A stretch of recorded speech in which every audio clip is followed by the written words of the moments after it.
welcome to another episode of the Always Be Testing Podcast. I'm your host, Ty DeGrange, and I'm really excited to talk to Ryan Fitzgerald. Ryan, how you doing, man? Doing great, Ty. Thanks so much for having me. I really appreciate I'm glad to have you. Good to chat with you. We always have good conversations, it. and it's just another one of those. So they've taken the liberty to redo the podcast room here in Austin. We've got a little lighting upgrade, a little hmm background, uh, less going on in the background, and I gotta say, I kind of like it. Hopefully it works. Yeah, no, it feels great. Awesome, man. Ryan is an affiliate industry expert. He's a veteran. He's well connected in this industry. He comes from a great background, definitely can understand what the brands in the space are going through, has a very good knowledge about the agency world coming from one, and certainly understands the network side, leading sales for all US for AWIN, one of the leading affiliate softwares and tracking networks out there. So I think he's got some awesome knowledge and ready to drop some good things on us today. Yeah, setting the bar pretty high here, buddy. So, see what we can do. We'll take it one step at a time. That works. That Um, works. what we've had some great conversations over the years. You've seen a lot in this space. We obviously kind of talk about learnings on this podcast as much as we can. Um, what's something you believe in affiliate marketing that others may disagree with you on? It's actually kind of a two-prong. First, I work with a lot of SME clients, quite a few. A lot of them don't know anything really about the space, so we spend a lot of time consulting with them and educating them on the space. And my biggest thing that I share with them is work with all types of publishers to get yourself started because there's something that's really important in this space and it's called brand equity.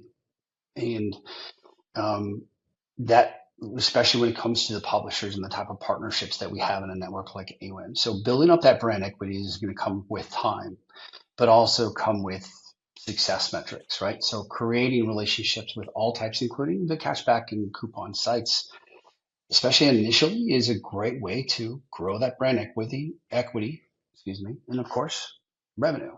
So, that's one thing. And I know not everybody sees eye to eye with me on that, and that's Hmm. cool.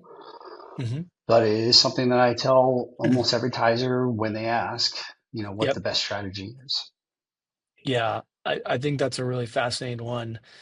I my sentiment is like I think there's some agreement with you on there. I mean, I think there's some nuance to that in different situations, but I think you're onto something because um I feel like of late, it's gotten to be fashionable or marketing ploy or um, it's easy to kind of lean into to a strategy that might kind of exclude. But I think to your point, I think it kind of over takes a step too far to not really look at the information, look at the data. You can certainly make changes, but I think you're onto something where being open-minded about that is really an interesting idea that I don't think even savvy affiliate marketers kind of get caught up in. But it's not, and again, it's not just coupon sites and deal sites I'm talking about. Like, if you look at the landscape of all the different types of publishers that we have, it's tremendous. And Yeah. I truly believe, and this is, based on conversations I've had, experience, whatever you want to call it, like we're barely tapping into the types of opportunities there are. I mean, we've got podcasters that people can work with.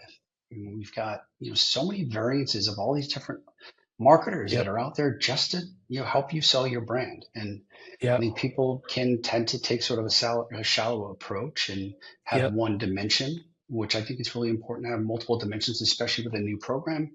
And then, of course, you can scale back over time Yep. and sort of narrow that list down to, certain types Yeah. of publishers. But Yeah. especially in the beginning, I think it's a good idea to diversify and try out some stuff that maybe you're even initially uncomfortable with. Yeah. Absolutely. Absolutely.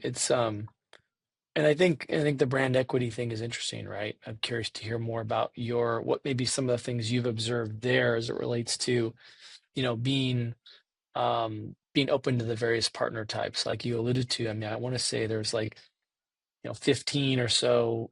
It's insane how many there are. Like that's just a, rough estimate on some of the stuff Martech Records put out and stuff that Hmm. you and I eat and breathe every day. But I don't think people even, I don't think that fact alone is even known by a lot of brands and people curious about affiliate or trying to optimize affiliate or thinking about, getting more out of affiliate.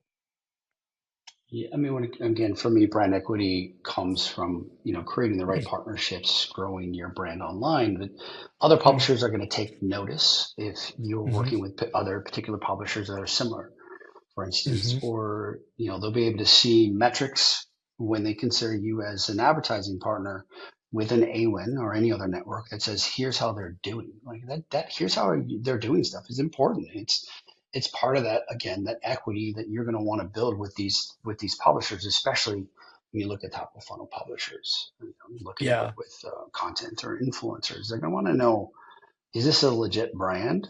And there's a couple ways of doing that. One being grow your sales, Yeah. Yeah. right?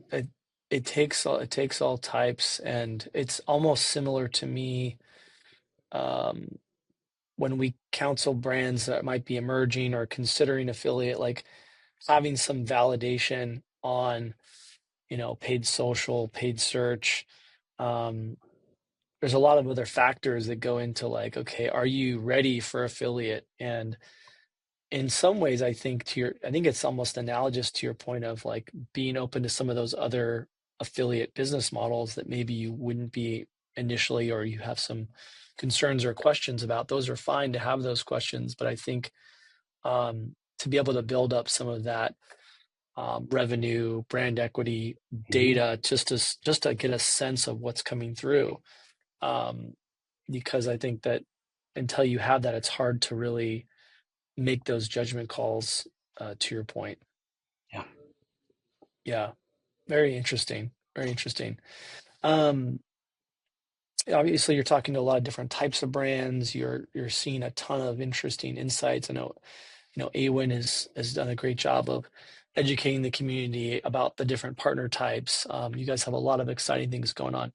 Give folks that maybe aren't as aware of Awin a little bit of a primer on what We Awin's are. about. Sure. Well, for those who don't know, we've actually been in the affiliate space now for this is our 25th year, which is crazy to believe. Hmm. But in that time, we've built ourselves up to, frankly, be one of the largest globally. We're servicing over 21,000 advertisers throughout the world, and we've got a stronghold in, areas like Europe and growing in North America, growing in APAC region, Hmm. growing in Latin American region. Like we've spent the last 25 years compounding everything to try to get to the point where we are now, and then also, put ourselves in a position to grow moving forward. Um, one thing I have to definitely say about AWIN, and people ask me all the time, like, what's the difference between AWIN and other networks? We give a blank. We're never happy with what we have because frankly, we know that this is an evolving marketing channel. And we want to do everything we can to evolve with it. And in many cases, as possible, maybe be the reason for that evolution, right? Um, so to sort of sum it up, 25 years of really, making our stake within this space it's really gotten us in a great position to Yeah, offer a lot of great things to advertisers and agencies. yeah, for sure. And I think from my perspective, and then kind of, obviously hearing from others around it, I mean, it's a lot of longevity in the game. The leadership in Europe is something that I've always, taken note of, and it's been impressive. And I think with the acquisition of ShareSale, with the way A1 has been able to execute and deliver, my sentiment, and others have reported this even as of today, talking to people in a panel prep. It wasn't just me saying it, but there's, I think, there seems to be a culture of being pro, partner. The publisher and the affiliate part of Of the course. ecosystem is what I always say is kind of the lifeblood of the ecosystem. Like, yes, the Hmm. advertisers are coming in and paying those bills to a significant extent, but um, those publishers, those affiliates, those creators to an extent are doing the lifting to deliver the marketing value. And my sentiment is that AON and and obviously with acquiring ShareSale has been very pro partner, very pro affiliate for quite a while. Yeah, and it's not even that we put publisher first. We just make sure that publishers get what's due. And for advertisers, you don't want to bite the hand that feeds you, right? So Mm-mm. we've put a lot of emphasis even when it comes down to the usability of our platform, for instance, for publishers to try and make it as easy as possible for them to work with advertisers. Um, so, again, absolutely, there is an emphasis on the publisher side of things. Frankly, always has been. And funny enough, when I first started working at ShareSale, we were very, very publisher centric, right? Even the way the technology was built out, like you couldn't get access to the recruitment tool because what the Almost too. initial, which is crazy because the initial thought with when Brian built the tech was that he didn't want these publishers to feel overwhelmed, right? But nowadays, it's more about how do we create more meaningful relationships for everybody, including the Yeah, publishers. So, and that's why we yeah, created a advertiser recommendation tool, for instance, for the publishers, for them to have in their UI to help them narrow down those searches and find ideal partnerships is what it's all about, right? So, yeah, yeah. Well, it's always been a matchmaking game, and I think people sometimes don't always think of it in this terminology. It's not consumer marketplace, but in many ways it is a marketplace, and it's hard to mm, balance both sides of that. You want to create a great experience for the brands coming in. You want to create a great experience for the affiliates to come in, and I think you know better than anyone. It's hard to do all of those perfectly, but you do have to kind of feed both parts of that ecosystem, right? I mean, we all know this is a relationship based business and relationships go both ways. Yeah. So, No, you know, absolutely. Well said. Well said. thanks. So leading sales, that's a big deal in terms of how much you have to kind of look over. What does that entail for you? What are some of the things that you're trying to achieve there? Well, my team's all about growth, um, primarily through new customer acquisition. And my team works a lot more with like small to mid-sized businesses, based frankly all over the world that want to penetrate any market really, because we sell into Yep. US, we sell into Latin America, etc. So a lot of our time, a lot of my team's time is spent educating. I mentioned before that we take a very consultative approach. We have to do a lot of educating. That is 100, probably 80% of my team's job is to do exactly that, get on calls and not talk people into affiliate marketing, but really, go even starting from the type of people that we hire. I want people that are going to come in and I want hungry salespeople. Don't get me wrong. It's exactly what we need, but it's also like you have to be willing to sit down and talk with this small business owner who's worried about paying a little bit of money for a launch fee and worried about long-term sustainability when it comes to the program and has spent money other places, other channels that are really expensive, like perhaps paid search, where they've lost a lot of money and they're looking to grow their brand. And so Yeah. we spend a lot of our time consulting and talking to advertisers about the benefits of this and how it would be benefit to them. Um, so a Yep. lot of time is being spent there. I spend a lot of time with my team helping them sort of create that dialogue. Um, I'm really big on mentoring. I'm at the point in my career where part of the reason I have this job is because I get a chance to work with people in a way where I get to educate them myself. So I'm sort of they're passing down the knowledge they're learning, hopefully learning from me to the advertisers that they're working with, to the people that they're working side by side with. So a lot of my particular time is done making sure the team is in a great position to have those conversations on a daily basis, understand what's going on in the market. Yep. It's again busy.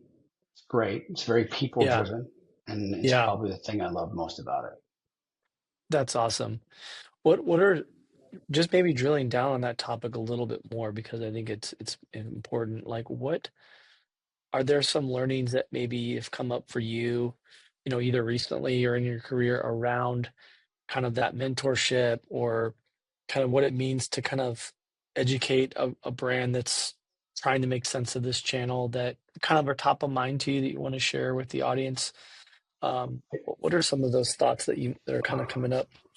Yeah, so it starts with the team, making sure they're in the position to be successful, and you know the definition of success sort of varies, but one I want to make sure that there are three pillars that I pushed on my team all the time, and I've been doing this for years, even before coming here to AWIN. And we have three jobs. So first is to get the deals done, make sure that you're moving the chains, to use a term, right? But along with that, educate yourself. Make sure that you are showing up for webinars that the company's putting together, that you're reading industry information, that you're part of groups like Martech Records and PMAs. Educate yourself, really important. And then third is clean up after yourself. Make sure you're tidy. That means make sure that you're on top of your Salesforce. Make sure you're on top of your desktop, all that sort of stuff. And what I've found to be the most successful is when we have teams that can concentrate on all three successfully, or as much as possible successfully. And really, it's from those three pillars that we build that guidance and everything that we tend to lean towards from a team perspective. And it's worked really well. And I've probably shared that, still on my soapbox 50 times in the last 6 years, sharing those same ideas. And I'm sure my team's tired of hearing about it, but it works. It really does, you know. Yeah, And plus, it gives me something to measure them against as well. I love it. Yeah, it's something we take a lot of pride in, as well. So it's cool to hear, what are some of the aha moments and learnings you've had over the years and things that come up. And I love hearing that the story of that and just you being candid about you kind of being a good coach and in insight for them. It's great.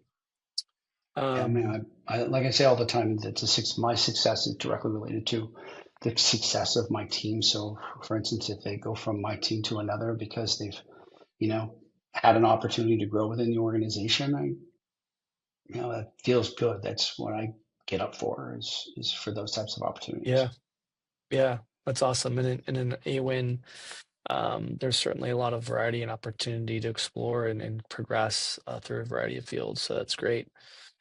Yeah, and Speaking of even does AWIN, go Go ahead. ahead. Sorry. Go ahead. I was going to say, No, no, no, Avon no. does a really good job supporting that idea too, which is great, Yeah. especially the education side of things, and creating, to your point, growth opportunities within the organization. I think upward mobility is important to everybody.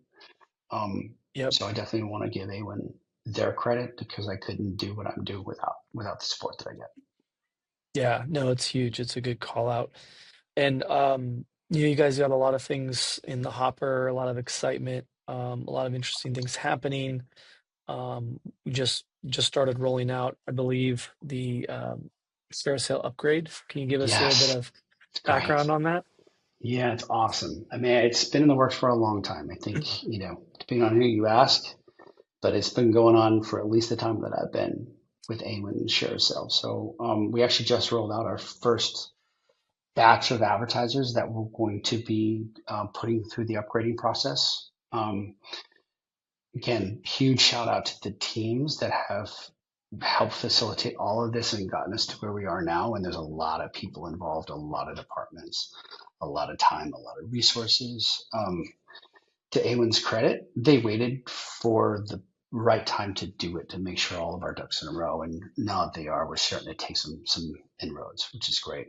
Um, Best part about it is, and why it's I think so going to work out so wonderfully. It's an upgrade, as you said. It's not a migration where advertisers or agencies are going to have to do a ton of work to make it happen. We're essentially giving ShareSale clients direct access to the Awen technology, where they're going to be getting, I mean, better reporting, more robust commissioning, options. We have a publisher recruitment tool built into the platform. No extra cost, just it's right there, right? Like it's there and available. Extensive reporting, and it's ShareSale's fantastic. It's done a great job. ShareSale's been a leader in the space for a long time. AWIN is the future, and we're giving these advertisers access to that with very little or no work on their part. So links are being changed over for publishers, so the publishers don't have to worry about it. Advertisers don't have to communicate anything to the publishers. We're doing that on their behalf. Like it is, it's a lift and shift. It's a graduation in a sense to, again, what we consider to be the future of affiliate marketing. And it's really, really exciting. That's awesome. Yeah, I know Yeah. it's been a process, and it's cool to see it happening, as you said, live in that first batch, and more to come. And I think the more brands that are integrated on the platform and benefiting from the best of the best of your technology suite, the better for everyone involved. So, congrats on that effort, 'cause I know it's been a lot. Yeah, it's a lot. We've over 10,000 advertisers to move. And again, with all of that said, we're not charging more money. They're getting more for the same amount they were paying with ShareSale. So it's great. I mean, it's Amazing. win-win-win for everybody, you know? Absolutely. Yeah. Absolutely. Yep. I will miss Um, ShareSale. I will say yeah. that. Like Yeah. that's where I got my start on the network side. And, Hmm.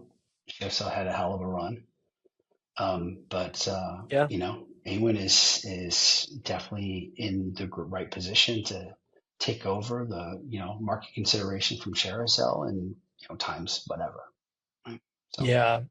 No, for sure. And I think, as we talked about earlier, Sherzl is so, I think, almost beloved in some ways, and yeah. respected. And, what Brian built, the way he thought about it, the almost cult-like following it had, from my Hmm. perspective, it was, True. wasn't always my favorite to, dig under the hood on, but like the technology was there, the capabilities was there, the all the bells and whistles were Hmm. strong. And I think, obviously Awen came in with more of that modernized usability, which is what folks are looking for. So it seems like a great combo, and a great one. Yeah, I mean there are agencies who they launched their first programs ever on Carousel 20 Yep. something years ago, and that's Yeah. that says a lot, right? Absolutely. So, but again, Absolutely. I'm excited about the future with Awin and what we're going to be able to do. Yeah, It's pretty cool absolutely. stuff. And I think, like, curious to hear your perspective on maybe some of the things that are, you guys are looking at, but also just what your observations have been around what's out there in technology, what's out there in tracking. Because I know that that's obviously really exciting, part of this, and exciting part of the upgrade. And um, I think there's, curious to hear maybe some of the observations you have about, um, kind of what you're seeing in the space, and uh, maybe any observations or learnings you've had on the tracking and tech side generally. So I know you've seen a lot even prior to AWin with Hmm. agencies, and there's always something in that arena to kind of think about. So, Yeah, absolutely. I'm curious if there's anything that, um, you think comes to mind that maybe audience should be aware of, or be thinking about from a technology or from a tracking perspective, that maybe is worth sharing. Well, from a tracking perspective, I think we can both agree that there's a lot of talk about understanding the path of the consumer as it relates to affiliate marketing. A lot of people use the term attribution.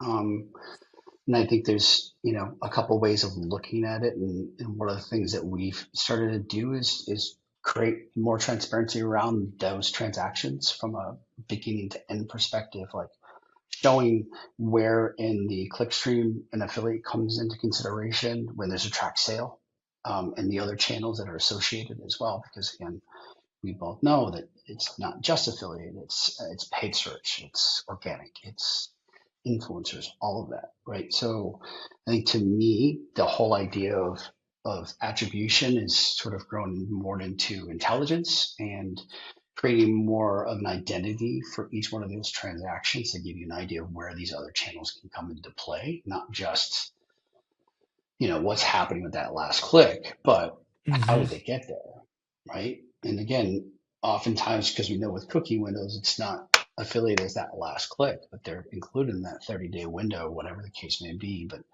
where do the consumers start and where did it end, right? There's a lot of intelligence there. And one area that not only AWIN but other networks have started to get more into that I think is really important because it not only creates more transparency about the affiliate channel, which is great, but also the involvement of the affiliate channel with these other channels that people are spending a Yeah. lot of money on, paid search, Yeah.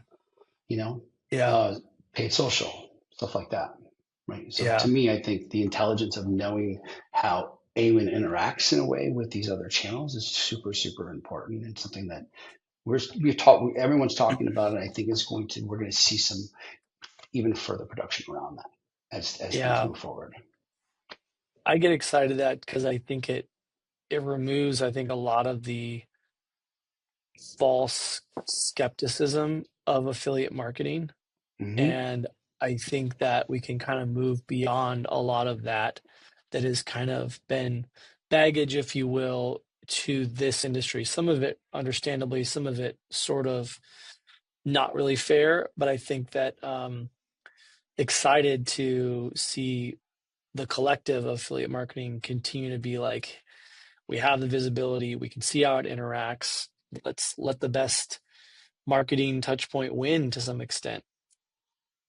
Yeah, I mean, again, I think it's affiliate is about a lot of things, including eyeballs. And what I again talking to SME clients all the time. It's imagine working with a site that gets 40 million views a month, and your site gets 5,000. Like, imagine what the possibility is for a consumer to see your brand on that website. Like, it's just stuff like that, right? So again, I want the entire industry to embrace it in a way where, because transparency is super important, right? Especially for the largest part of the market, which is the smaller businesses that are looking to take advantage of this type of space. They need to Yeah, know how things work, and I think that's important. And if we can do it in a way that creates transparency and ease of use, yeah, because data is great, but what do you do with it? I yeah, think those are the type of game changing things that we're looking to do more of. And again, yeah, if we can make it all easier for everybody, right? Like, just yeah, there's so much within this channel from an opportunity yeah. perspective. How do we make it as easy as possible for them to understand what's going on and then action on that? Well, I think you named it. I think there's a beauty in that simplicity. Like, I think your and my objectives are very similar, where we're trying to make sense of some things that are sometimes can be confusing and communicate them in a way, to our team from a coaching perspective, but to brands and businesses and clients to say, it's not as mysterious and weird and complex and scary as it sounds sometimes. And Yeah. here's how you can navigate that. I think that's the beauty of what we get compensated for, to kind of create a little bit of simplicity out of the chaos. Well, I think can affiliate. There's still a lot of misunderstanding about the channel and Yeah, some preconceived notions about the channel, especially more often so on like seed level. Um, Not yeah, so much on the marketing side of things, because we have a marketing person reaching out to us. They understand the value of the channel, but a lot of their hesitancy comes from their need to convey that to the people who pay the bills.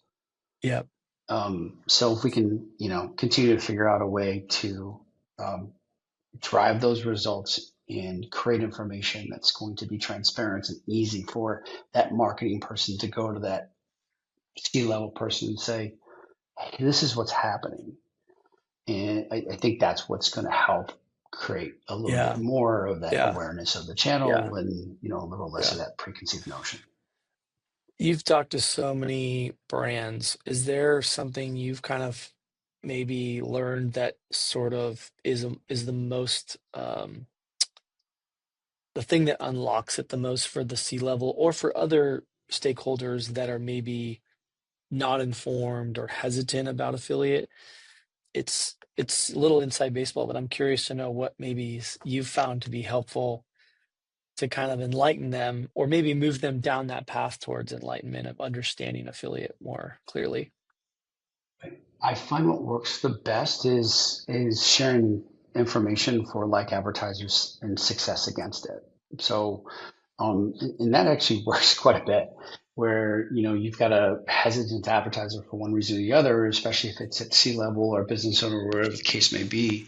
What I often find is that, it's not even based on a case study, but we'll use a case study, sector analysis, something like that. But I'll go to them with, hey, here's a brand just like you. And this is what it looks like from a mapped perspective. And say, this is roughly what they've done. Of course, not revealing anything, but this is what Yeah, they've done and this is the result. And oftentimes, if you can show that in an easy way, both in how you translate it to them, but also like AB equals C, more often than yeah, not, that's where I get the best results and where you can have that, again, that larger understanding with that person who isn't marketing yeah, driven, but is going to get the invoices every month, right? yeah. Um, Well said. that's Well It said. seems to be the most effective. Yeah. And No, I frankly, like for that. me, I'll get on a call with that person because I'd love to answer whatever questions they have because it's likely it's their questions are going to be very different than the marketing person. Yeah, So that's if I could do that, yeah. that's to me that's the ideal. That's awesome. What you kind of touched on this earlier, but are there a few things that you think brands, kind of need coaching on the most? It's kind of that part of that similar theme of questions, but something that maybe Yeah, they get wrong that you would want to educate them on or maybe share. I think I say to every single person that I talk to, every advertiser, is time and effort are your best friends. This is not a set it and forget it channel. I think Yeah, again, going back to that preconceived notion, because so much cost comes from success metrics, I believe advertisers have a tendency to kind of sit back a little bit more because they're not spending money on clicks, for instance. So they don't necessarily have to worry about a substantial budget against the account. So a lot of the times I get asked, but more often than not, I tell them time is your friend. And if you're not putting the ideal amount of time and resources, again, people, agencies against it, and you're not looking at least a 6 to 12 to 18 month path, don't waste your time, don't waste your money. Because if you're in it for three yeah, months and to kick the can down the road and see what's going to happen, there you're more likely to be disappointed after 90 days if that's your bar. So yeah. again, time and resources being the ultimate friend for these advertisers, and they don't necessarily understand that going into a lot of the conversations that I'm having. That this is a channel you have to commit resources against it. So that's the big I one for love me. that. I couldn't, yeah, that hits hard. And I think that time element is just maybe the most powerful. Um, we've seen time and time again where a brand's coming to us saying like, this is, you know, up there, if not our best performing and from an efficiency perspective. Um, it's going head to head with, you know, branded search almost and in terms of its Hmm. being, and that's powerful and wild to think, but it does really require the time. And I think setting those expectations up front is always a important piece and an ongoing challenge. It needs to be emphasized so many times. I think what you just said actually is I almost want to shout it from a rooftop. It's that good. So Well, but it's also like I'm talking to a lot of smaller business owners who they're trying to take it on themselves because they don't have a marketing team, or maybe their niece works for them a couple hours a week kind of thing, and they're going to put a resource like that and I see fantastic brands who, in all considerations, should come in and do well, considering the type of products they have. The website's very engaging. They're doing some nice sales in other channels, but at the end of the day, they don't put the resource against it, and it doesn't do well. Um, but Hmm. again, it goes back to that whole idea of from the get go being transparent with Yeah. advertisers. Um, and again, that's why I think having an agency come in and run a program, I've seen it myself, having come from the agency side of things. I've seen dozens and dozens of accounts that came into the agency where we took it over, and then like almost in 90, 120 days, we're tripling the revenue. Yeah. Not to set that expectation, but it's just like what I tell advertisers is, if are you your own accountant? No, you probably hire a CPA. Why do you hire a CPA? CPA knows what they're doing. Why should affiliate be any different? Why should marketing be any different? Why would you put, you're not going to put a CPA and have them run an affiliate program, are you? And believe it or not, that makes people, one, laugh. Two, um, a lot of the Picked a good times day for it's, that too. there's that Tax day. reality. Oh, it is the 15th. That's right. So yeah, and that, laying out that scenario, especially for, again, for business owners, when you're talking to them, they seem to understand it the best.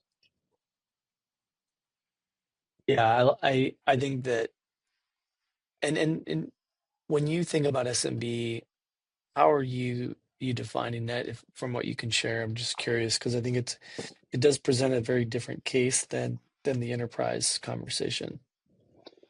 Um, well, there's certain metrics we look at as a business, sort of identify where the perfect place should be for us to place them. Um, and we look at, you know, uh, online revenue numbers, anything we can pull from a third party. We look at monthly uniques. Sometimes you can just look at a website and understand. Um, Yeah, we do yeah, look online, excuse me, on LinkedIn to see how many employees they have. There's only so much we can get access to initially as we start the conversation, and then if and when necessary, we'll get some additional information from the advertisers, from GA or something along those lines. So, yeah, um, and sometimes you get into a conversation and realize it's bigger or smaller than you thought, and then you take it on anyway. yeah, yeah. Sometimes we're pleasantly surprised, which is exciting. Hmm. Amazing.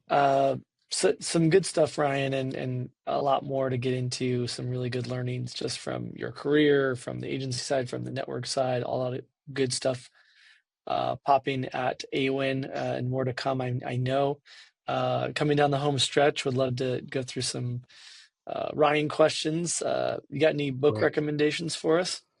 You know what? I saw that question. I thought about it, and I realized how boring I am. I studied English literature in college, and so I love the classics. I still read them. I'm actually reading 1984 right now, by George Orwell. So a lot of the books that I'm reading are like, I read To Kill a Mockingbird 6 months ago. Like, and I don't have a lot of time, so I listen to a lot of books. But That's work wise, awesome. I'm a big Simon Sinek fan. Yeah, So a lot of what I read, business wise, let's call it, are going to be like Find Your Why. Leaders Eat Last is one of my favorite books when it yeah, comes to doing what I do. Frankly, a love lot of it.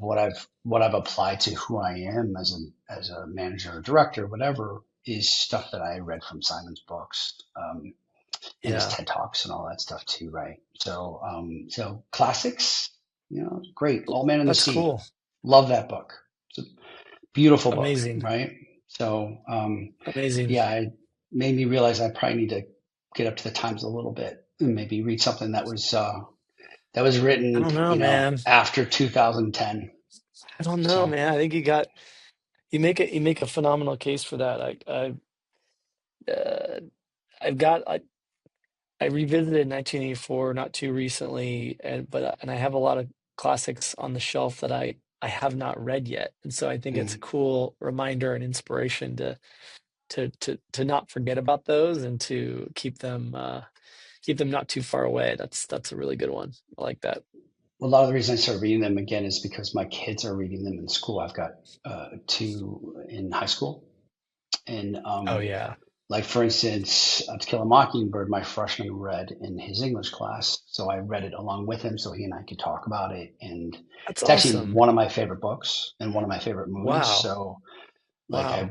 I've probably read the book 9 times. I love that book, That's but that is amazing. part of what drove it is I wanted to have stuff to work with my kids on. That is so smart. I love that. It's a really good Yeah. idea. Any trips, vacations, anything that you've got that you're I highly recommend or want to share that you think are in your top? Yeah, I just went to Hilton Head Island for the first time spring break with my kids. Man, Heck yeah. that is going to be on our, I think, on our yearly calendar as far as visits are concerned. I loved it. Where we stayed was beautiful. We were right on the beach, walking distance to everything. But we rented bikes and rode all over the island, and it was just wasn't crazy busy yet there, so it was quiet, but also exciting enough. There was a lot going on. The weather was great. I do Siesta Key down in Florida. Um, Oh yeah. I've been going there Yeah. since I was 5, pretty much every single Cool. year. Those between those two places, I'm pretty happy. Outside of the occasional Those camping are trip my great. wife drags me to, because she's a camper. I'm more of a hotel kind of guy. Um, but yeah, no, it's those two places in particular are so far my favorite. Um, Amazing. yeah, yeah, Amazing. I've heard, yeah, that's Hilton Head is such a great spot. I've heard great things. yeah, I can't yeah. wait to try it out. That's cool. It's a little bit of That's everything cool. for everybody, which I like. Heck So yeah. yeah. Any good guilty pleasure or non-guilty pleasure TV that you recommend or anything you've checked out you like lately? You know what? Most of the TV I watch are shows that my wife and I can watch together. It's kind of our thing where by the time we're winding down near the end of the night, we've fed the boys and they've got their homework done, et cetera. We'll watch a little TV and it's like Will Trent and Elsbeth and, some sort of CSI variants, right? Um, Yep. I Yep. tend to, if I'm on my own, I love sports. So big Cubs fan. So, watching baseball right now. Notre Dame football, I love NFL football. I'm also I watch a movie. If I got a couple hours to myself, I'm watching a Yeah. movie. Yeah, I'm a big movie guy. Yeah. Yeah, so Same. Same. yeah, Any movies that have some kind of Cubs association? yeah. Is that a There's positive? one in particular about a kid who like breaks his arm and all of a sudden can pitch 120 miles an hour and pitches for the Cubs. Yeah, I couldn't tell you. It's called a rookie or something. I couldn't tell you the name of it. Rookie of the year. Rookie of the year. Yeah, yeah. So Good one. as far as baseball movies, it's not my favorite, but it's definitely one that I watched a lot with my kids when they were younger because they got a kick out of it. So I'm more Yeah. of a Yeah. Field of Dreams kind of guy. If you're gonna go Me baseball too. movie, Oh yeah, me too. I love that Bull movie. Durham's my fave, but Oh Field of Dreams is up there. yeah, Bull Durham. Oh my gosh. Yeah, Yeah. that that movie at one point made me want to try and play like double A ball just to do all that stuff. And then I started Yeah. talking to guys who actually play. They're like, it's miserable. You got to Yep. work a job while you're playing Yeah. ball and living on a bus kind of thing. So, but yeah, no, Yeah. that's another fantastic movie. I went to a screening where they had the director there afterwards, and I think I asked him a question, and there was some just amazing. My wife got the experience from me 'cause she knew how much I loved the movie, and we kind of both Mhm. enjoyed and appreciated baseball together, and there was some really cool things dropped on that. But it was wild to think he played double A or whatever, one of those, and Mhm. I believe it was Texas. And during the heat was so insane during the summer, like during the day, he would go watch movies and kind of get the mind going on Yeah. creation of all these amazing movies that he directed. Um, I think he did Tin Cup. I didn't think he did White Man Can't Jump, if I'm not mistaken. I might be misspoken on that, but anyway, he's amazing. Um, but yeah, and I loved one of the coolest learnings about that movie was like you either get the girl or you get the big league. You get to go to the Mm. show. You don't get to do both. And it was like a Yeah. just poetic, epic kind of life is not always idyllic. Uh, Mm. cool take. A lot of good lines, not necessarily ones you can say on this podcast, but a lot of good lines in that movie. So the one where they're all sitting at the pitcher's mound talking about what they're going to get for a wedding present. I love that. That's just a great movie. Yeah, Yeah. that was like Seinfeld before Seinfeld. I mean, that was just like situational, Yeah. absurd comedy, Yeah. in a great way. In a great Yeah. way. Um, you're the man, Ryan. Being a dad of three boys, how do you do it? What do you got for giving dads out there a little knowledge to help them out? Two things. One, I learned the hard way. Always make time for your partner. Kids are going to keep you busy as heck, and they're going to take every minute of every day from you. And that's okay because it's the most wonderful thing in the world. But don't forget that you have a partner with you, and take time, do date nights, get out of the house. Once you're ready to have that babysitter come in, mom, dad, whomever, do it because you can get a little lost if you don't. That's Yeah, one. Um, the other is live in the moment because the stuff that you love, holding hands with your kid as you cross the street, cuddling with your son as you're watching a movie on the couch. The stuff goes away. It just does. And while it gets replaced by other really, really cool stuff, live in the moment because it's never going to be like that ever again. damn, mic drop, man. That's real talk. It's real talk here. Yeah, no, I feel that as a dad, as a parent, those are brilliant reminders and important ones. And well said. Couldn't have said it better. Thank you for coming on. This was awesome. Yes, For it's so folks that much want to fun. connect with you, Ryan, where can they find you? What's the best way to get in touch? Obviously on LinkedIn. Email is always great too. Ryan.Fitzgerald@awin.com. Those are probably the two best spots to get hold of me. And, if you have questions, you want to know about me, you want to know about AWIN, or you're looking for just even a little advice around affiliate marketing, I'm happy to assist. Amazing. Thanks for coming on, man. Appreciate you. Appreciate you having me. Thanks a lot, Ty. Heck yeah.